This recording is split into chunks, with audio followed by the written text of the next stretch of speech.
E aí galera de robótica, tudo bem com vocês? Galera, eu venho aqui falar mais uma vez, avisos no início de todos os nossos vídeos. Vai estudar, vá para um ambiente claro, estável, relax, para você poder aprender melhor, beleza? Agora vamos lá, nossa aula de hoje é a aula 18. Eu sei que no vídeo aí tá parecendo que ela tá meio opaca ali em cima, mas vocês têm essa aula aí na apostila de vocês. A gente vai continuar trabalhando a questão da física, como eu falei no início do nosso curso lá atrás, né? A física está em todo aquilo que nós vamos estar mexendo. Física, matemática, até a história, né? A gente às vezes traz um conceito histórico para poder entender melhor como isso surgiu. E querendo ou não, né, as nossas duas aulas que a gente viu na semana passada e hoje, elas são meio que gêmeas. Elas vão tratar basicamente sobre movimento. Só que num caso a gente está falando sobre velocidade. Ou seja, entre o ponto A e o ponto B no movimento do objeto, quanto tempo ele levaria para fazer esse trajeto. A partir daí nós calcularíamos a velocidade. Metros por segundo, metros por hora, quilômetros por segundo, quilômetros por hora e assim por diante. Essa seria a nossa primeira aula, aula 17. Na nossa aula 18, ela vai ser um pouco diferenciada. Por quê? Neste caso aqui, a gente vai estar trabalhando a aceleração, a velocidade. A gente vai trabalhar com o MRU, momento, retilíneo, uniforme. Aí para muitos assim, pô professor, mas isso é sopinha de letras pra gente. Mas a gente vai dar uma olhada que essa sopinha de letras tem uma razão de ser, uma razão de existir. E a gente pode começar lá, ler, né, o nosso texto. Bem aqui, ó. A gente vai vendo nossa telinha. A gente vai trabalhar lá. Ela é considerada uma grandeza vetorial, pois possui modo, direção e sentido.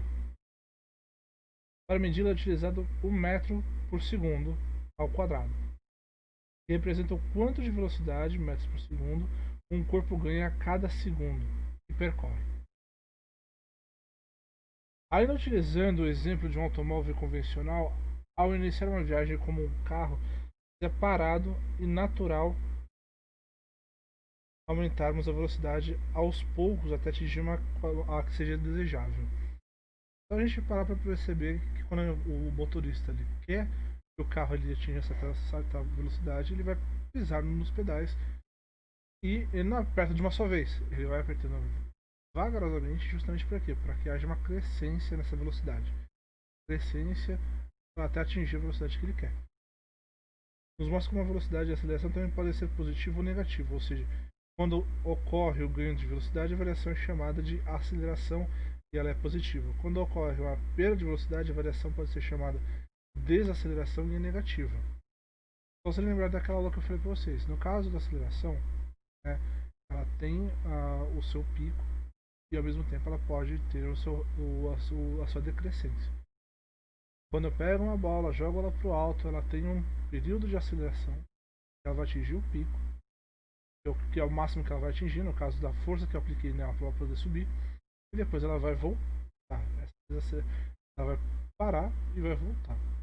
No caso, ela não está desacelerando porque ela vai cair na mesma velocidade para baixo. No caso do carro, a gente está falando que ele vai acelerar e no tanto que eu acelerar, depois que ele parar de acelerar, ele vai diminuir daquela velocidade. Ou seja, por exemplo, pisei no pedal do acelerador, atingi 60 km por hora, tirei meu pé do acelerador e não fiz mais nada, com o tempo o carro vai diminuindo a sua própria velocidade até chegar no marco zero. Ou seja, ele sai do marco zero, vai para o 60 e do 60 ele volta para o marco zero.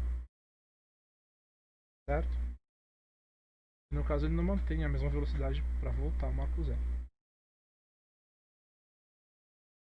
O movimento retilíneo uniforme variado, o MRUV, os conceitos básicos da aceleração nascem junto com a mecânica clássica e o estudo do movimento como deve-se recordar o movimento retilíneo uniforme é o tipo de movimento onde a velocidade é constante, ou seja, a aceleração é igual a 0 metros por segundo. No entanto, para o problema aqui a aceleração é diferente de zero. Precisamos de outro tipo de equação para que possamos para que talvez sejamos capazes, né, de resolvê-la. Com isso, aliado ao MRUV, vem o variado, ou seja, o MRV. Caso eu falei errado antes, é MRU. Dessa forma é possível associar algumas equações do MRU a outras do MRUV. Uma equação de velocidade no MRU e aceleração no MRUV, bem como no espaço do MRU e da velocidade do MRUV. Assim, a equação utilizada para descobrirmos a aceleração de um objeto se dá para a seguinte forma: A igual a velocidade final menos velocidade inicial, tempo final menos tempo inicial, onde a aceleração do objeto v representa a velocidade final, v0 é a velocidade inicial e assim por diante, como eu havia dito. Certo? Já para descobrirmos a velocidade de movimento do corpo, devemos utilizar a seguinte relação: v igual a v0 mais a, que representa a aceleração, vezes t, vezes o tempo. Certo? Lembrando que as nossas aulas elas são curtinhas, então a gente tenta ter o máximo possível aí de possibilidade de mostrar, né, o cenário para vocês. E aí vocês vão ver lá em cima, né? Eu vou deixar aqui embaixo. Acho que vai mostrar um pouco o nosso código, tá? E já é a próxima aula. Vocês vão ver que a diferenciação entre o MRU e o MRUV possui três equações básicas e a terceira delas não é associável a nenhuma outra do MRU. Em questão é a equação do espaço.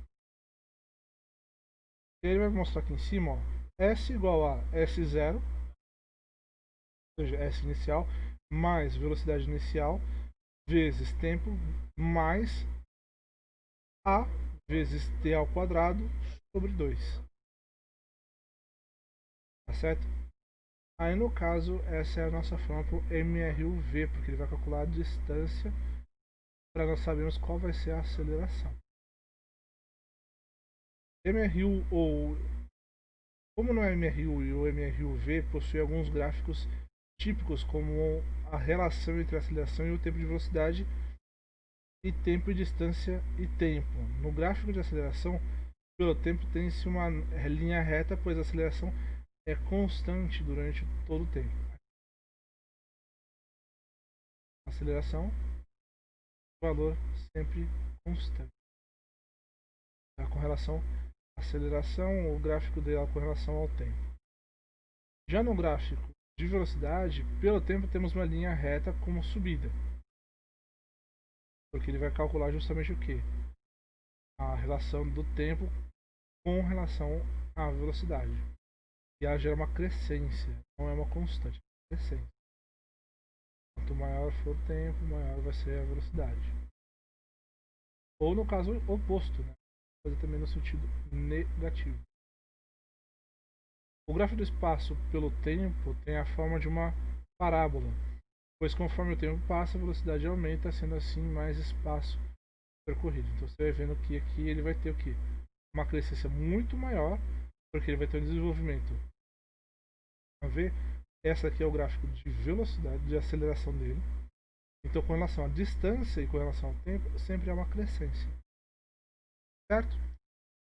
Por aqui eu vou deixar aqui embaixo a nossa parte final, tá? Para ficar mais claro, observe este exemplo. Só que infelizmente ele está cortado. Bom, mas aí no caso, depois eu passo um exercíciozinho para vocês, pra gente ver. E lembrando que na próxima aula a gente já vai entrar com os nossos códigos. Bom, qualquer coisa vocês podem me procurar aí no PV e a gente conversa mais. Galera, tendo dito isso, a gente chega ao nosso final da nossa aula teórica de hoje. Bom, e eu espero vocês para a próxima aula. Tenham aí um bom final de semana, uma boa semana, bom dia, tarde e noite. Isso vai virar um padrão aqui do meu finalzinho de término de aula, tá bom? Então, qualquer coisa vocês têm à minha disposição para vocês me procurarem. Por favor, só me respeite, por favor, depois da 1 da manhã, tá? Daí eu não atendo mais. Mas beleza, agradeço, até depois, gente.